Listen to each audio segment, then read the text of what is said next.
قرآن و حدیث کی روشنی میں یہ بات پتہ چلتی ہے کہ کسی مسلمان مرد یا عورت کے لیے یہ جائز نہیں ہے کہ وہ اپنی نظر کو آزاد چھوڑ دے۔ اس نظر کی آوارگی، اس نگاہ کو آزاد چھوڑ دینا یہ مسلمان کے لیے بہت بڑے خسارے والی بات ہے۔ امام ابن القیم رحمۃ اللہ علیہ نے فرمایا تھا، کسی انسان کے لیے سب سے زیادہ نقصان اس چیز میں ہے کہ وہ اپنی نظر کو آزاد چھوڑ دے۔ جب نگاہ آوارہ ہوتی ہے، انسان اپنی آنکھ کا غلط استعمال کرتا ہے، اس کا نقصان یہ ہوتا ہے کہ بندے اور رب کے درمیان دوری اور وحشت پیدا ہو جاتی ہے۔ سیدنا عبداللہ بن مسعود رضی اللہ تعالی عنہ اپنے کچھ دوستوں کے ساتھ کسی بیمار کی تیمارداری کے لیے اس کے گھر میں گئے۔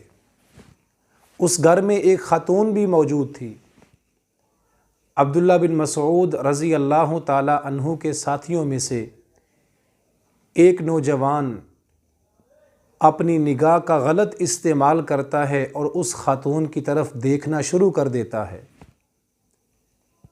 عبداللہ بن مسعود رضی اللہ تعالی عنہ نے دیکھا کہ یہ نوجوان اپنی نظر کو آوارہ کر رہا ہے، اپنی نگاہ کو آزاد کر رہا ہے، اس آنکھ کا غلط استعمال کر رہا ہے۔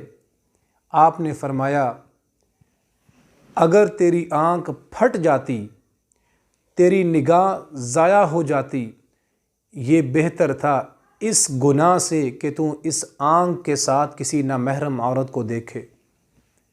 یاد رکھیں، اگر نظر آوارہ ہو گئی، اپنی نگاہ کو آزاد کر دیا، اس آنکھ کا غلط اور ناجائز استعمال کیا، اس آنکھ کے ساتھ نامحرم کو دیکھا اور اس گناہ کو معمولی سمجھا، نماز کا خشوع ختم ہو جائے گا، ذکر کی لذت مٹ جائے گی، قرآن کی تلاوت کی حلاوت محسوس نہیں ہوگی اگر نگاہ آوارہ ہو گئی، نماز میں خشوع پیدا ہوگا، قرآن پڑھ کے سکون آئے گا، ذکر کر کے لذت آئے گی اگر انسان اپنی آنکھ کا صحیح اور جائز استعمال کرے۔